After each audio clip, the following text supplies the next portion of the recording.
Good morning বন্ধুরা, চৈতিস কিচেনের আরও একটা ভিডিওতে সবাইকে স্বাগত। তো আজকে আমি আপনাদের সাথে দুটো রান্নার রেসিপি শেয়ার করব। রেসিপি দুটো খুবই চেনা পরিচিত রেসিপি, তো সবাই আশা করি সেই রান্না দুটো করতে পারেন। তো আমি কি করে করি সেটাই আপনাদের সাথে শেয়ার করব। আর আমার মুখের এখানটায় তো রান্নার সময় অ্যাকচুয়ালি কড়াইতে আমি তেল দিয়েছিলাম, তো তেলটা গরম হচ্ছিল, তার মধ্যে হঠাৎ করে জল পড়ে গিয়ে এমনভাবে ফেটে এখানে ছিটে এসেছে, তো একদম মনে হচ্ছে যেন ন্যাচারাল টিপ হয়ে গেছে। তো যাই হোক, কী করা যাবে, এটা না শোকানো অবধি তো এর ওপর কিছু করাই যাবে না। তো ভিডিওটার সাথে থাকুন, আশা করি আপনাদের খুব ভালো লাগবে। আজকে রান্না করব কচু শাক। তো কচু শাকটা আমি সেদ্ধ করে জলটা সহ রেখে দিয়েছি, আর এখানে ছোলাটাও সেদ্ধ করে নিয়েছি। রয়েছে একটা কেটে রাখা পেঁয়াজ। আর এবারে রান্নার জন্য গ্যাসে কড়াই বসিয়ে দিয়ে দিচ্ছি বেশ কিছুটা পরিমাণে সর্ষের তেল। কচু শাকটা কিন্তু আমি সবসময় সর্ষের তেলেই করি। আর দিয়ে দিয়েছি কালো জিরে ফোড়ন। আর ফোড়নটা থেকে গন্ধ বের হতে শুরু করলে এবারে এর মধ্যে দিয়ে দেব একটা কেটে রাখা পেঁয়াজ আর বেশ কয়েকটা কাঁচা লঙ্কা। পেঁয়াজ আর কাঁচা লঙ্কাটা একটু ভাজা ভাজা করে নেব।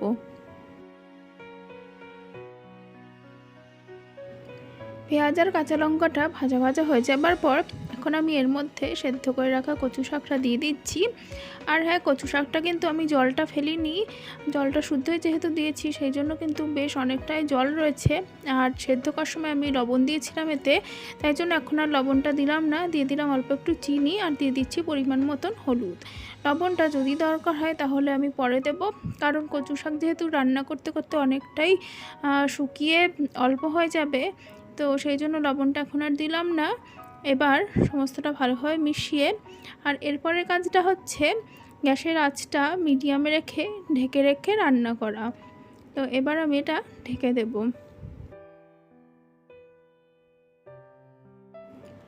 আর এই যে বেশ কিছুক্ষণ পর আমি ঢাকনাটা তুলে নিয়েছি, আর এখন সেদ্ধ করে রাখা ছোলাটা দিচ্ছি। ছোলা সেদ্ধ করে না নিলেও চলে, কাঁচা ছোলা দিয়ে দিলেও এর মধ্যে কিন্তু সেদ্ধ হয়ে যাবে। আর দেখুন জলটা কিন্তু অনেকটাই টেনে এসেছে, আর একটু টানিয়ে নেব, একদম টানিয়ে শুকনো করে নেব এটা। তো আর এইটার মধ্যে, এই কচু শাকটার মধ্যে আমি দিয়ে দিচ্ছি পরিমাণ মতন লেবুর রস।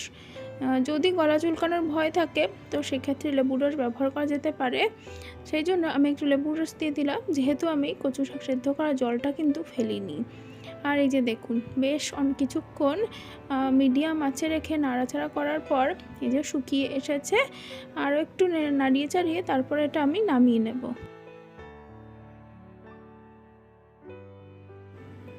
আর এই যে কচু শাকের ফাইনাল লুকটা দেখিয়ে দিলাম। আর এবারে করব হচ্ছে এই যে ডিম ভর্তি বড় বড় ট্যাংরা মাছের ঝাল।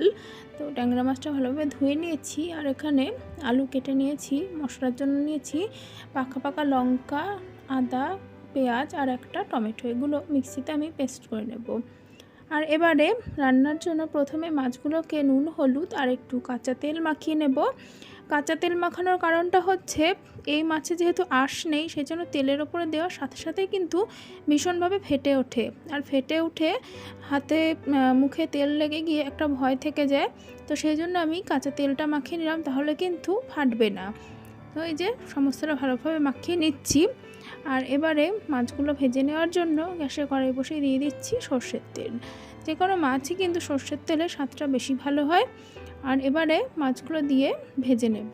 তো এই যে দেখুন সর্ষের তেল দিয়ে মাখিয়ে রাখার ফলে কিন্তু মাছ কিন্তু একদমই ফাটেনি, না হলে অন্য সময় ভীষণই ফাটে এই মাছ।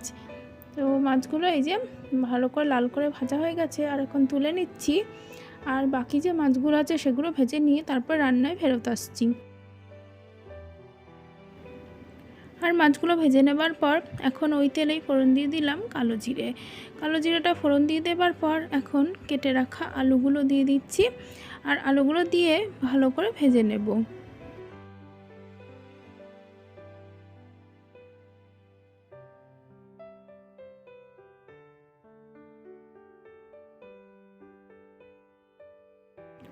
আলুগুলো প্রায় ভাজা ভাজা হয়ে এসেছে, আর এখন মিক্সিতে বেটে নেওয়া মশলাটা দিয়ে দিলাম। এর মধ্যে কী কী রয়েছে আবারও বলে দিচ্ছি, পেঁয়াজ, লঙ্কা, আদা আর টমেটো।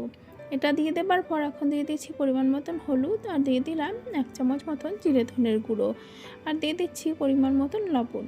তবে লবণের আন্দাজটা যদি মনে হয় তাহলে আবারও পরে একটু দেওয়া যেতে পারে। আর দিয়ে দিলাম অল্প একটু লাল লঙ্কার গুঁড়ো। আর এবারে অল্প জল দিয়ে সমস্ত মশলাটা ভালোভাবে কষিয়ে নেব। যেহেতু আজকে ঝাল করছি তো সেই জন্য আমি কিন্তু এতে একটু বেশি পরিমাণেই ঝাল দিয়েছি। খেতে কিন্তু বেশ ভালো লাগবে একটু ঝাল ঝাল হলে। আর সমস্ত মশলাটা এবার আমি কষিয়ে নিচ্ছি। সমস্ত মশলাটা ভালোভাবে কষানো হয়ে গেছে। আর এখন দিয়ে দেব পরিমাণ মতন জল। তবে আজকের রান্নাটা কিন্তু আমি একটু ঝোলটা ঘনই রাখবো, খুব বেশি পাতলা ঝোল আজকে রাখবো না। আর মাছগুলো এবার দিয়ে দিলাম, ভেজে রাখা মাছগুলো দিয়ে এবার বেশ ভালোভাবে ফুটিয়ে নেব। তো এই যে দেখুন বেশ কিছুক্ষণ পর ঝোলটা কিন্তু ফুটে উঠেছে। আর কিছুক্ষণ ফুটিয়ে আর একটু ঘন করে তারপরে আমি এটা নামিয়ে নেব।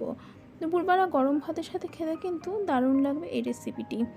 আর এই যে মাছের ঝোলটা আমি নামিয়ে নিয়েছি।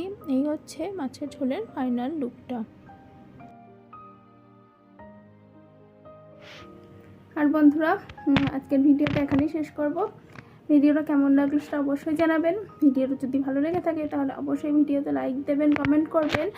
আর যেসব বন্ধুরা ইউটিউব থেকে দেখছেন তারা অবশ্যই চ্যানেলটাকে সাবস্ক্রাইব করে পাশে থাকবেন। আর যারা ফেসবুক থেকে দেখছেন তারা অবশ্যই আমার পেজটাকে ফলো করে ভিডিওটায় লাইক দেবেন আর সাথে থাকবেন। অনেক ধন্যবাদ বন্ধুরা।